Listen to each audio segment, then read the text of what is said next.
During the 1970s, reports of alien encounters multiplied into a growing storm of dozens of alleged contacts, making that decade possibly the most popular for this type of paranormal activity.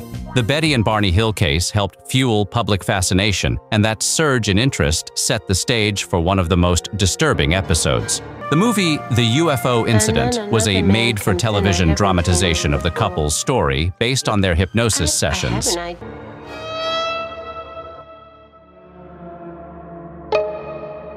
Which was the Allagash Four in 1976 encounter. In this video, we reveal the violent truths that still shroud the Allagash Four and the alien encounters they endured, encounters that helped inspire many more reports of contact throughout the 1970s.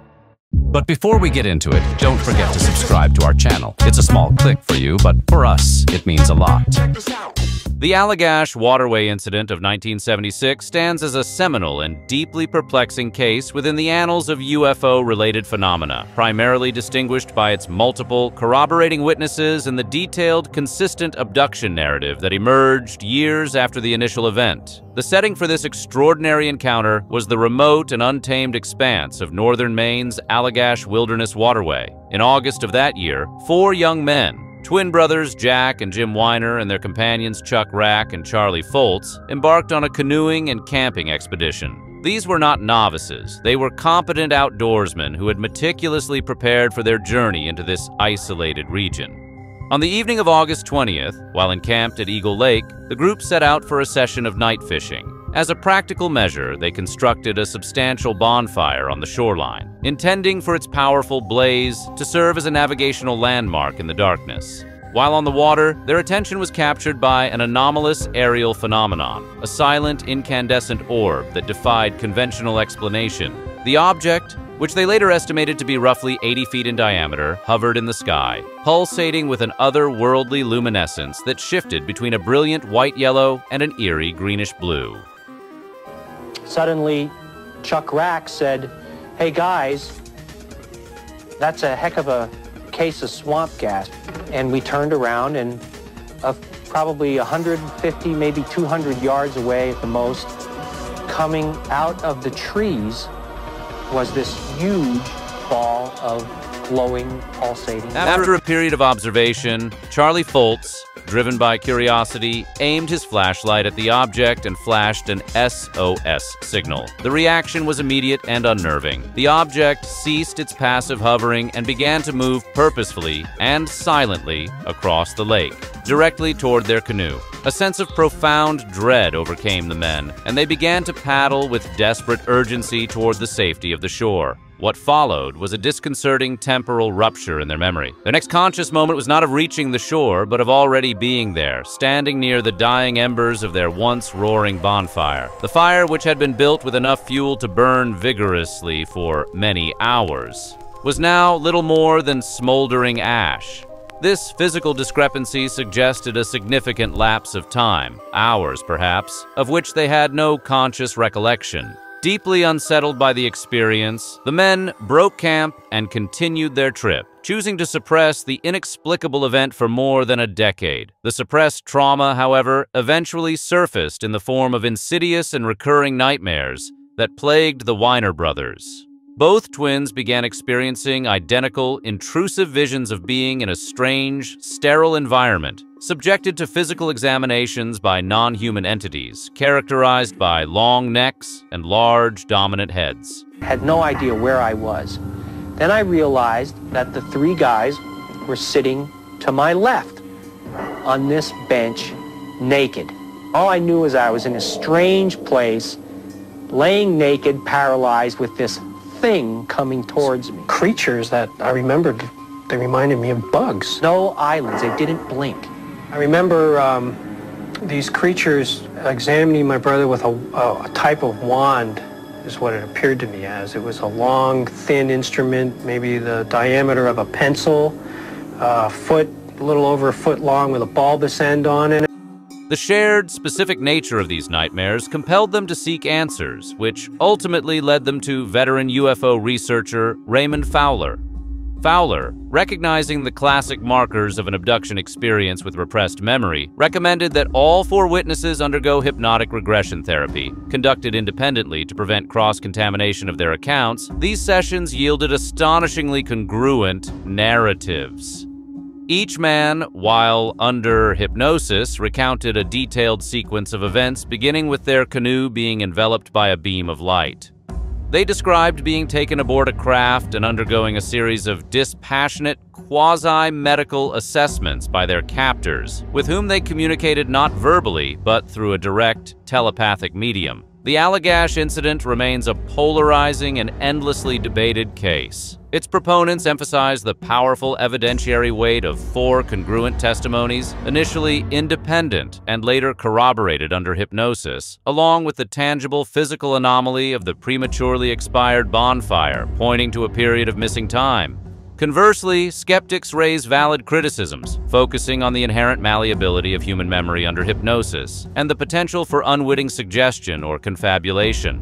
Furthermore, the significant time lag between the 1976 event and the emergence of the abduction story, coupled with the subsequent media attention and financial compensation the men received, has led some to question the purity of their motives and the unadulterated authenticity of their recalled experiences. More terrestrial explanations for the Allagash incident have been proposed, rooted in psychology and neurology rather than extraterrestrial visitation. One prominent theory involves sleep paralysis, a state in which an individual is consciously aware but unable to move, often accompanied by vivid and terrifying hypnagogic or hypnopompic hallucinations. These experiences can include a palpable sense of a foreign presence, auditory and visual distortions, and feelings of physical pressure or levitation, all of which closely mirror elements of the classic abduction narrative.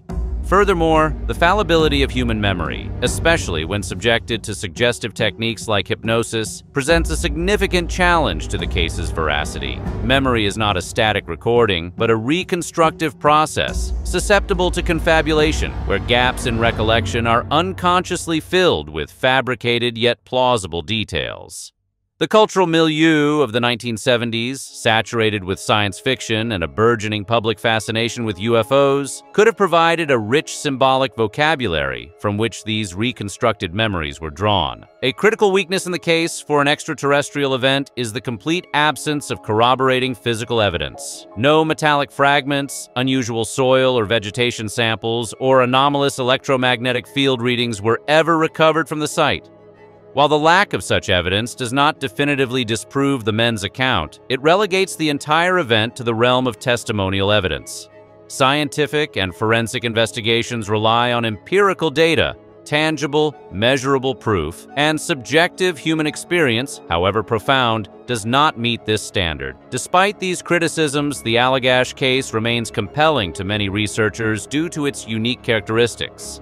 The corroborative testimony of 4 separate individuals provides a narrative strength far exceeding that of a single witness account. The consistency in the details recalled under hypnosis, the description of the beings, the examination procedures, the telepathic communication, is difficult to dismiss as mere coincidence. Moreover, the genuine psychological distress reported by the witnesses, including the recurring nightmares that initiated their quest for answers, suggests they were reacting to a real and deeply traumatic event, regardless of its ultimate source. Ernest Reed, a licensed polygraph examiner for the Commonwealth of Massachusetts, conducted the tests and interpreted the results.